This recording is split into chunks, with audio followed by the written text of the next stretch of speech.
সবাইকে স্বাগত দীপ্ত সংবাদে, সাথে রয়েছে দোলা ডলরেস। টানা বৃষ্টি আর ভারত থেকে আসা পানিতে কুমিল্লা, ব্রাহ্মণবাড়িয়া, ফেনী, খাগড়াছড়িতে বন্যা দেখা দিয়েছে। একটি অস্থায়ী সেতু ভেঙে যাওয়ায় আখাউড়া আগরতলা সড়কে যান চলাচল বন্ধ হয়ে গেছে, প্লাবিত হয়েছে অনেক এলাকা। ভারতের ত্রিপুরার গোমতী নদীর উৎপত্তি স্থলে ভারী বৃষ্টিপাত হওয়ায় পানি প্রবাহ বেড়ে যাওয়ায় বিপদসীমার উপর দিয়ে প্রবাহিত হচ্ছে। পানি বাড়ার ফলে জেলার আদর্শ সদর, বুড়িচং ও দেবিদ্বারের বেশ কিছু এলাকায় জলাবদ্ধতা দেখা দিয়েছে, ফলে বহু পরিবার পানিবন্দী হয়ে পড়েছে। ইন্ডিয়ার পানি আইসা আখাউড়া ঘরবাড়ি ডুবে গেল। পানি আইসা জমি চলে গেছে গা। আর সবাই পানির মধ্যে আছে, অনেক মানুষের হাজার হাজার টাকার মাছ চলে গেছে। ভারী বর্ষণের পাশাপাশি উজানের ঢলে ব্রাহ্মণবাড়িয়ার আখাউড়ায় অন্তত 10টি গ্রাম প্লাবিত হয়েছে। এক পর্যায়ে পানির তোড়ে গাজীরবাজার এলাকার একটি অস্থায়ী সেতু ভেঙে যায়। এতে আখাউড়া আগরতলা সড়কে যান চলাচল বন্ধ হয়ে যায়। টানা বৃষ্টি ও উজানের ঢলে ফেনীর ফুলগাজী ও পরশুরাম উপজেলার বিস্তীর্ণ এলাকা প্লাবিত হয়েছে। জেলায় মুহুরী নদীর পানি বিপদসীমার 55 সেন্টিমিটার উপর দিয়ে প্রবাহিত হচ্ছে। তলিয়ে গেছে উপজেলাটির বিভিন্ন সড়ক।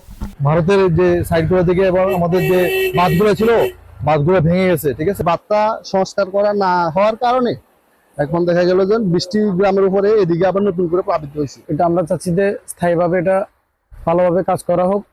নোয়াখালীতে 9টি উপজেলায় বন্যা পরিস্থিতির অবনতি হওয়ায় 20 লাখ মানুষ পানিবন্দী হয়ে পড়েছেন। জেলায় 24 ঘন্টায় 71 মিলিমিটার বৃষ্টিপাত রেকর্ড করা হয়েছে। খাগড়াছড়ির সাথে মহালছড়ি উপজেলার কাপ্তাইপাড়ার সড়ক যোগাযোগ বিচ্ছিন্ন হয়ে গেছে। ভারী বৃষ্টিতে বুধবার সকালে জেলা সদরের শালবনে পাহাড়ের মাটি ধসে পড়লে এ অবস্থা তৈরি হয়। এতে বিদ্যুৎ সংযোগও বিচ্ছিন্ন হয়ে যায়। এছাড়া টানা বৃষ্টিতে তলিয়ে গেছে বরগুনা ও পটুয়াখালীর নিম্ন অঞ্চলের আমন ধান ও মাছের ক্ষের। তাদিয়া চৌধুরী, দীপ্ত বার্তাকক্ষ। ফরিদপুরের নগরকান্দায় বিএনপির দুই পক্ষের সংঘর্ষে একজন নিহত এবং কমপক্ষে 20 জন আহত হয়েছেন।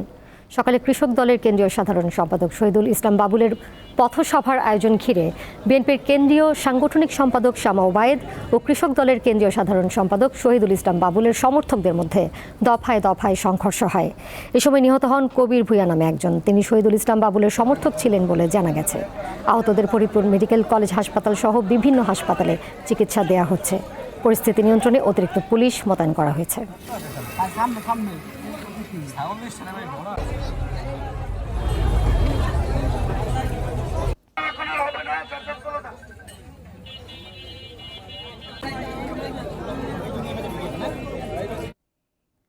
বিএনপি মহাসচিব মির্জা ফখরুল ইসলাম আলমগীর বলেছেন, বাংলাদেশের উন্নয়নের জন্য চীনের প্রতিশ্রুতি ও সহযোগিতা আরও বৃদ্ধি পাবে।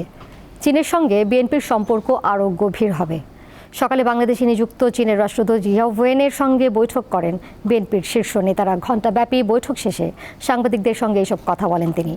মির্জা ফখরুল জানান, বৈঠকে চীনের রাষ্ট্রদূত স্পষ্ট করে বলেছেন তারা আধিপত্যবাদে বিশ্বাস করেন না। বাংলাদেশের ভূ রাজনৈতিক যে পরিস্থিতি, সেই পরিস্থিতিতে চীন বাংলাদেশের জনগণের পাশে থাকবে।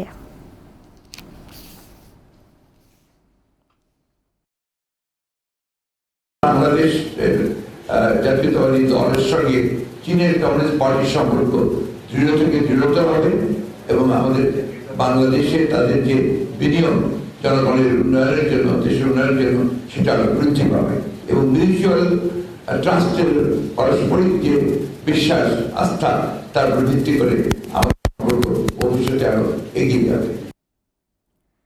ছাত্র জনতার আন্দোলনে যুবদল নেতা নবীন তালুকদারকে গুলি করে হত্যার ঘটনায় আওয়ামী লীগের সাংগঠনিক সম্পাদক আহমদ হোসেন এবং চট্টগ্রাম বন্দরের সাবেক চেয়ারম্যান অবসরপ্রাপ্ত রিয়ার অ্যাডমিরাল মোহাম্মদ সোহাইলের 4 দিনের রিমান্ড মঞ্জুর করেছে আদালত।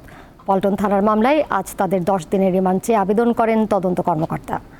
আসামিদের উপস্থিতিতে ঢাকার মেট্রোপলিটন ম্যাজিস্ট্রেট মোহাম্মদ জসিমের আদালত 4 দিনের রিমান্ড মঞ্জুর করেন। গতরাতে সোহাইলকে বনানী থেকে এবং আহমদ হোসেনকে গুলশান এলাকা থেকে আটক করে গোয়েন্দা পুলিশ। এদিকে সাবেক মুক্তিযুদ্ধ বিষয়ক প্রতিমন্ত্রী এবি তাজুল ইসলামকে 3 দিনের রিমান্ডে নেওয়ার অনুমতি দিয়েছে আদালত। কক্সবাজারের উখিয়া টেকনাফের সাবেক এমপি আব্দুর রহমান বদিকে জেল হাজতে পাঠানো হয়েছে। বিকালে র্যাব পুলিশের কড়া পাহারায় Cox's Bazar senior judicial magistrate Hamimun তানজিমের আদালতে হাজির করা হয় তাকে। শুনানি শেষে বদিকে জেল হাজতে পাঠানোর নির্দেশ দেয় আদালত। এর আগে মঙ্গলবার রাতে চট্টগ্রামের পাঁচলাইশ থেকে তাকে গ্রেপ্তার করা হয়। টেকনাফের একটি হত্যা চেষ্টা মামলায় সাবেক এই সংসদ সদস্যকে গ্রেপ্তার দেখানো হয়।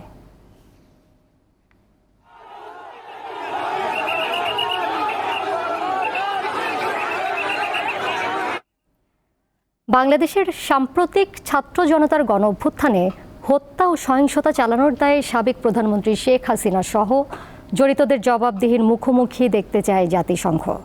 স্থানীয় সময় মঙ্গলবার এক প্রেস ব্রিফিংয়ে এই কথা জানান জাতিসংঘ মহাসচিবের মুখপাত্র স্টিফেন ডুজারিক। এক প্রশ্নের জবাবে তিনি বলেন, সহিংসতা, প্রাণহানি এবং মানবিক ও রাজনৈতিক অধিকার লঙ্ঘনের জন্য জবাবদিহির প্রয়োজন রয়েছে। আরও বলেন, বাংলাদেশের সব নাগরিক, বিশেষ করে সংখ্যালঘুদের পূর্ণ সুরক্ষা নিশ্চিত করতে অন্তর্বর্তী সরকারের ওপর ভরসা করছেন জাতিসংঘের মহাসচিব। খেলার খবর। বাংলাদেশ ক্রিকেট বোর্ড বিসিবিতে নাজমুল হাসান যুগের সমাপ্তি ঘটল। যুব ও ক্রীড়া মন্ত্রণালয়ের কনফারেন্স রুমে সকালে অনুষ্ঠিত বিসিবির পরিচালনা পর্ষদের সভায় ইমেইলের মাধ্যমে নাজমুল হাসান পদত্যাগ করেন।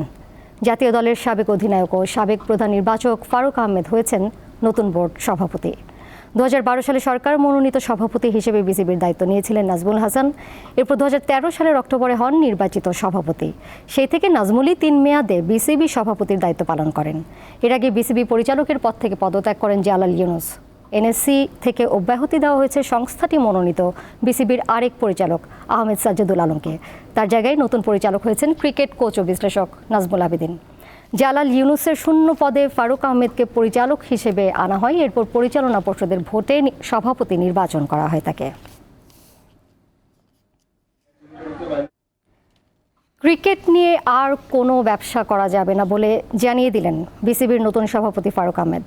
আজ আনুষ্ঠানিক সংবাদ সম্মেলনে সবাইকে আন্তরিকতার সঙ্গে নিজ নিজ দায়িত্ব পালনের আহ্বান জানিয়ে তিনি বলেন, দায়িত্বে অবহেলা মেনে নেওয়া হবে না। আমি যদি বোর্ডের প্রেসিডেন্ট হয়ে যদি বোর্ডে ব্যবসা করি, তাহলে it's a serious conflict of interest, direct interest, এরকম কোনো কাজ হবে না। যারা বোর্ডে আছেন তারা বোর্ডের সাথে ওই ধরনের কোনো কাজ না করলে বেটার। অ্যাকাউন্টেবল অ্যান্ড আমার তদারকির জায়গাটা তো খুব ইম্পর্টেন্ট হয়। আমি যে জায়গায় কাজ দিলাম, কাজটা পেলাম না, তারপরে স্টেপটা কি আমার, এইটা খুব গুরুত্বপূর্ণ। সো তাতে করে কিন্তু আমি বুঝাই দিব যে this is your committee and this is what we expect from you. If you are not doing your job properly, then probably I need to change you. 85 জন রাশিয়ান ক্রীড়াবিদের অংশগ্রহণে আগামী 28 আগস্ট ফ্রান্সে শুরু হচ্ছে প্যারা অলিম্পিক। রাশিয়ান প্যারা Olympic কমিটির মতে প্যারিসে গেমসে অংশগ্রহণের জন্য আরও 7 জন ক্রীড়াবিদ অপেক্ষমান রয়েছেন। প্রতিবন্ধকতা কেবল একটি শব্দ, কথাটির মর্মার্থই যেন প্যারা অলিম্পিক। মানুষের পঞ্চ ইন্দ্রিয়ের যে কোনো এক বা একাধিক বিকল ইন্দ্রিয় বা বিকলাঙ্গ প্রতিবন্ধকতাকে পেছনে ফেলে অদম্যকে জয় করা ক্রীড়াবিদরাই অংশ নিয়ে থাকেন এই ইভেন্টে। তেমনই একজন রাশিয়ার প্যারা অ্যাথলেট এবং টেবিল টেনিস তারকা ইভান কারপভ থাইল্যান্ডের কঠিন প্রতিযোগিতায় দুর্দান্ত পারফরমেন্স করে জায়গা করে নিয়েছেন প্যারিস অলিম্পিকে। 10 বছর বয়স থেকে প্রতিদিন প্রশিক্ষণ নিয়েছি। খেলাধুলায় অনেক সময় এবং প্রচেষ্টা ছিল। অবশ্যই প্যারিসে গিয়ে স্বর্ণ পদক জিতে আসবো। রাশিয়ান ক্রীড়াবিদরা মস্কোর কাছে নভোগর্স্ক প্রশিক্ষণ কেন্দ্রে উন্মুক্ত প্রশিক্ষণ সেশনের আয়োজন করেন। ট্র্যাক এবং ফিল্ড অ্যাথলিটদের জ্যাভেলিনের সাথে অনুশীলন করা এবং ওজনযুক্ত স্টিক গ্রেনেডের প্রতিলিপির পাশাপাশি দৌড়ানোর প্রশিক্ষণও রয়েছে। পদক জয় করা নয়, আমাদের মূল লক্ষ্য যোগ্যভাবে প্রতিযোগিতা করা, সেরা সাফল্য অর্জন করা। 48 জন ট্র্যাক অ্যান্ড ফিল্ড অ্যাথলেট, 35 সাঁতারু এবং 5 জন টেবিল টেনিস খেলোয়াড় সহ ট্রায়ালথন এবং তায়কোয়ান্দোতে 2 জন ফ্রান্স প্যারা অলিম্পিকে রাশিয়ার প্রতিনিধিত্ব করবেন। ঈশান হাসান, দীপ্ত স্পোর্টস। আর এই ছিল এখনকার মতো। পরের সংবাদ রাত 11টায় দেখার আমন্ত্রণ রইল। এছাড়া আরও তথ্য এবং বিনোদনের নানা খবর জানতে যুক্ত থাকুন দীপ্তর ডিজিটাল প্ল্যাটফর্মে। সবাইকে ধন্যবাদ।